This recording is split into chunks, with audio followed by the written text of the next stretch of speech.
दोस्तों, महमूद गजनवी का नाम आज के समय में शायद ही कोई ऐसा होगा जो नहीं जानता होगा, क्योंकि दोस्तों महमूद गजनवी मध्यकालीन इतिहास का एक ऐसा हुक्मरान था जिसने हमारे देश भारत पर 1, 2 या फिर 3 नहीं बल्कि 17 बार हमले किए थे।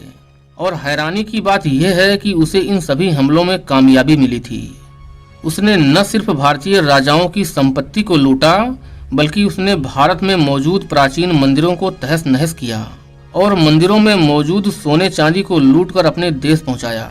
यही कारण है कि आज भी इसके मरने के 1000 सालों बाद भी इसके नाम के चर्चे भारत, पाकिस्तान और अफगानिस्तान जैसे देशों में होते रहते हैं। दोस्तों, महमूद गजनवी कौन था, किस कालखंड में इसने शासन किया और भारत पर इसने लगातार 17 हमले क्यों किए? जिस समय भारत पर इसके हमले हो रहे थे उस समय भारतीय राजा महाराजा आखिर क्या कर रहे थे? महमूद गजनवी का गुजरात के सोमनाथ मंदिर पर हमला करना, मंदिर को लूटना और फिर मंदिर को तोड़कर नष्ट करने का क्या कारण था?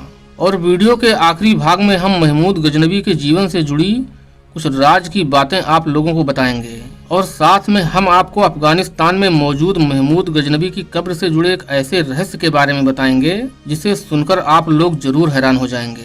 दोस्तों, ये कहानी शुरू होती है अफगानिस्तान के उस इलाके से जहां अलप्तगीन नामक एक व्यक्ति खुद को सरदार घोषित कर लेता है और धीरे धीरे पूरे गजनी को अधिकार में कर लेता है और अपनी राज्य की सीमा को बढ़ाने के लिए पड़ोसी हिंदू शाही राज्य पर हमला करता है, लेकिन बुरी तरह हार कर वापस गजनी आ जाता है और दोबारा अपने जीवन में भारतीय सीमाओं में कभी कोई हमला नहीं करता है। आगे चलकर इसी अलप्तगीन के एक गुलाम का बेटा सुबुक्तगीन साल 977 को गजनी सल्तनत का हुक्मरान बन जाता है और गजनी सल्तनत पर यामिनी वंश की स्थापना करता है। दोस्तों, यही वो सुबुक्तगीन था जिसके बेटे को आज पूरी दुनिया महमूद गजनवी के नाम से जानती है।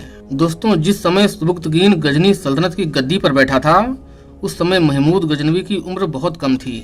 सुबुक्तगीन अपने बेटे महमूद और इसके छोटे भाई इस्माइल को युद्ध कला की सारी बारीकियां इसी छोटी उम्र में सिखाने लगा था, क्योंकि सुबुक्तगीन चाहता था कि उसने गजनी पर जिस छोटी सी सल्तनत की स्थापना की है उसे आगे चलकर उसके बेटे बुलंदियों तक पहुंचाएं। इतिहासकार लिखते हैं कि 20 साल की उम्र में ही महमूद इतना काबिल योद्धा बन चुका था कि कोई भी बड़े से बड़ा योद्धा भी उससे मुकाबला नहीं करना चाहता था। इधर सुबुक्तगीन ने जब अपने पड़ोसी हिंदू शाही राज्य पर हमला किया तो उस समय भारतीय सीमा में हिंदू शाही राजवंश पर राजपूतों का शासन था। राजा जयपाल यहाँ राज किया करते थे। इनका राज्य काफी मजबूत था। इनके रहते हुए भारत के सीमा में किसी भी आक्रमणकारी का प्रवेश कर पाना मुश्किल था। सुबुक्तगीन और राजा जयपाल के बीच एक भयंकर युद्ध हुआ। दोस्तों, ऐसा कहा जाता है कि इस युद्ध में राजा जयपाल के ज्यादातर सैनिक ठंड की वजह से मारे गए थे, क्योंकि यह युद्ध जिस इलाके में हो रहा था वहां भयंकर ठंड थी और इस ठंड को सहन करने की क्षमता राजा जयपाल के सैनिकों में नहीं थी। इसीलिए सुबुक्तगीन के सैनिकों के साथ युद्ध करते समय राजा जयपाल के सैनिक खुद को संभाल नहीं पा रहे थे और ये सब देखकर राजा जयपाल ने सुबुक्तगीन से संधि के लिए दरख्वास्त की। सुबुक्तगीन मान गया और 10 लाख दिरहम लेकर वापस गजनी लौट गया। इधर राजा जयपाल ने इस बार ग्वालियर, दिल्ली और अजमेर के साथ साथ कई भारतीय राजाओं को मिलाकर एक बहुत बड़ी फौज तैयार कर ली और गजनी पर हमला कर दिया। भारतीय राजाओं की एकता की वजह से यह युद्ध राजा जयपाल जीत गए और इसी युद्ध में राजा जयपाल के हाथों सुबुक्तगीन मारा गया। इस संबंध में इतिहासकार डॉक्टर एच.डी. कुलकर्णी अपनी किताब the struggle for Hindu supremacy में लिखते हैं कि 1 लाख राजपूत सैन्य अभियान से सुबुक्तगीन की 8.5 लाख की विशाल सेना पराजित हो गई और सुबुक्तगीन मारा गया। अपने पिता की मौत के बाद महमूद गजनवी गजनी सल्तनत का शासक बन गया और सबसे पहले अपने पिता की मौत का बदला लेने के लिए राजा जयपाल पर हमला किया। यही महमूद गजनवी का भारत की धरती पर पहला आक्रमण भी माना जाता है, जो 1001 ईस्वी में किया गया था। इस युद्ध में राजा जयपाल की हार हो जाती है और उसे बंदी बनाकर गजनी ले जाया जाता है, जहां राजा जयपाल का अपमान किया जाता है और जिंदा छोड़ दिया जाता है। लेकिन इस अपमान को सहन न कर पाने की वजह से राजा जयपाल आत्महत्या कर लेते हैं। राजा जयपाल के बाद उसके बेटे आनंदपाल के हाथों में रियासत की बागडोर आ जाती है। राजा आनंदपाल भी अपने पिता की तरह संकल्प करता है कि अपने जीते जी गजनी के आक्रमणकारियों को भारत के अंदर प्रवेश नहीं करने देगा। आनंदपाल ने हिंदुस्तान की बहुत सारी सल्तनतों को मिला लिया, जिनमें दिल्ली, कन्नौज, ग्वालियर और अजमेर जैसी बड़ी बड़ी रियासतें भी शामिल थीं। एक बहुत बड़ी सेना तैयार की। भारत की सुरक्षा का सवाल था, इसलिए इन सैनिकों के लिए हथियार और हाथी घोड़े की व्यवस्था करने के लिए भारतीय महिलाओं ने अपने जेवर तक बेच दिए थे। साल 1008 में इतिहास की ये महाभयानक जंग पेशावर के पास मैदानों में होने जा रही थी। आनंदपाल की विशाल सेना को देखकर महमूद गजनवी घबरा गया था। युद्ध शुरू हुआ तो शुरुआती चरण में आनंदपाल की सेना महमूद गजनवी की सेना पर भारी पड़ रही थी, लेकिन अचानक कुछ ऐसा हुआ जिसने पूरे युद्ध का पासा ही पलट गया, या यूं कहें कि पूरे हिंदुस्तान के इतिहास का ही पासा पलट गया। तो शायद यह कहना गलत नहीं होगा। दोस्तों, जिस हाथी के ऊपर आनंदपाल सवार थे, वह हाथी तीर तलवारों की आवाज सुनकर पागल हो गया और चारों तरफ भागने लगा। ये देखकर आनंदपाल की सेना को लगा कि शायद हमारे राजा युद्ध मैदान से भाग रहे हैं। इसीलिए आनंदपाल की सेना में भगदड़ मच गई और सभी मैदान से भागने लगे और इस तरह से महमूद गजनवी की जीत हो गई।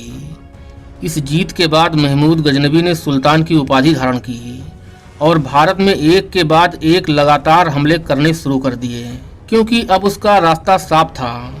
महमूद गजनवी ने भारत के तमाम छोटे छोटे राज्यों को जीता और उन राज्यों में मौजूद धन दौलत को लूटकर गजनी पहुंचाया। जिस दौर में वो भारत के अंदर राज्यों पर हमले कर रहा था, उस दौर में भारतीय राज्य अनेकों छोटी छोटी रियासतों में बटे थे और उनको एक सूत्र में बांधने वाला जयपाल और आनंदपाल जैसा कोई योद्धा नहीं था। इसीलिए महमूद गजनवी लगातार जीत हासिल करता जा रहा था और जीत के साथ साथ हिंदू धार्मिक स्थलों को तोड़कर इस्लाम धर्म को स्थापित करने की कोशिश भी कर रहा था। दोस्तों, महमूद गजनवी को पता चला था कि हिंदुस्तान के गुजरात में मौजूद सोमनाथ मंदिर में बेशुमार धन दौलत है और सोमनाथ मंदिर के प्रति हिंदुओं की आस्था पूरे हिंदुस्तान में फैली है। इसीलिए उसने 1025 में गुजरात के सोमनाथ मंदिर पर हमला किया।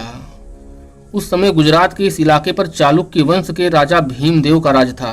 भीमदेव ने मंदिर की सुरक्षा में अपनी सेनाएं तैनात कर रखी थीं और जिस रास्ते से महमूद गजनवी लौटने वाला था, उस रास्ते को चारों तरफ से घेर लिया था कि जब महमूद गजनवी लौट रहा होगा तो उसी वक्त उस पर हमला कर देंगे।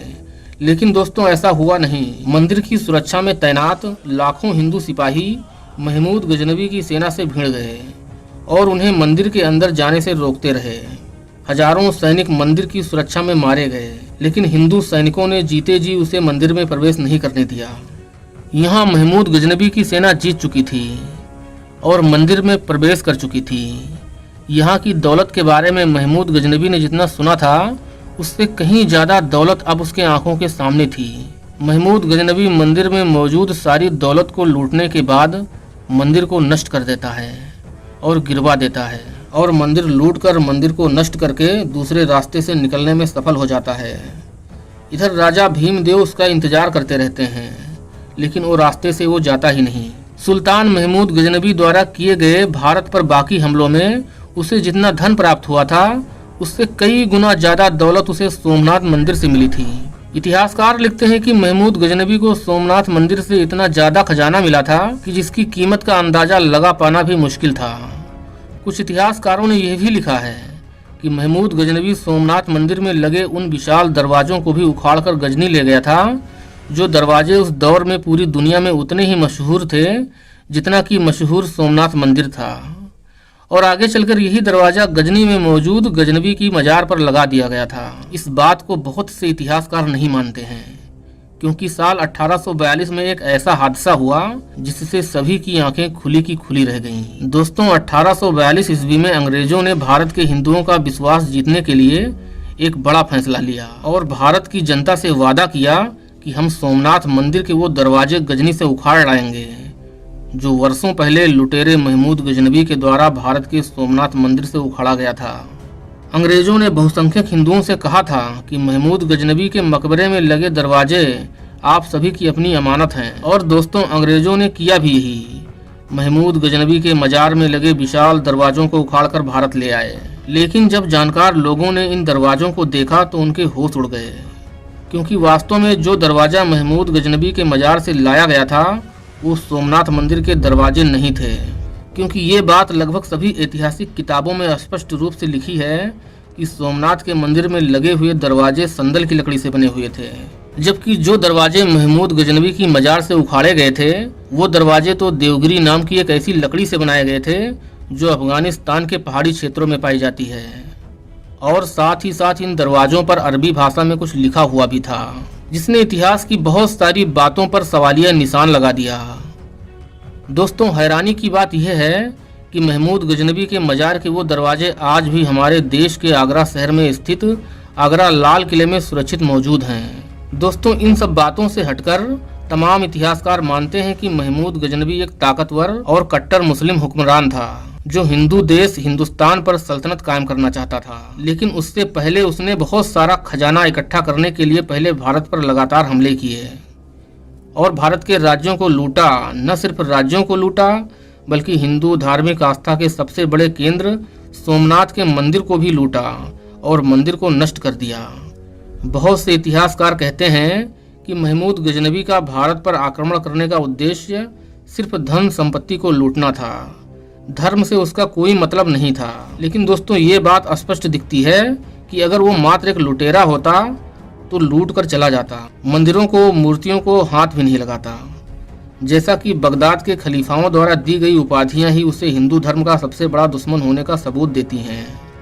उसको बुत शिकन कहा गया, अर्थात मूर्तियों को तोड़ने वाला, यामीन उल मिल्लाह अर्थात इस्लाम का संरक्षक, गाजी अर्थात काफिरों का कातिल। इसके अलावा उसे यामीन उद्दौला सुल्तान आजम जैसी उपाधियां मिली थीं। दोस्तों, एक और बात, सोमनाथ मंदिर को लूटने के बाद उसने अपने 17 बार के हमलों के क्रम में उसने बुंदेलखंड में भी हमला किया था। वहां उसे राजा विद्याधर से हार का सामना करना पड़ा था। दोस्तों, महमूद गजनबी का आखिरी युद्ध 1027 में जाटों के खिलाफ था।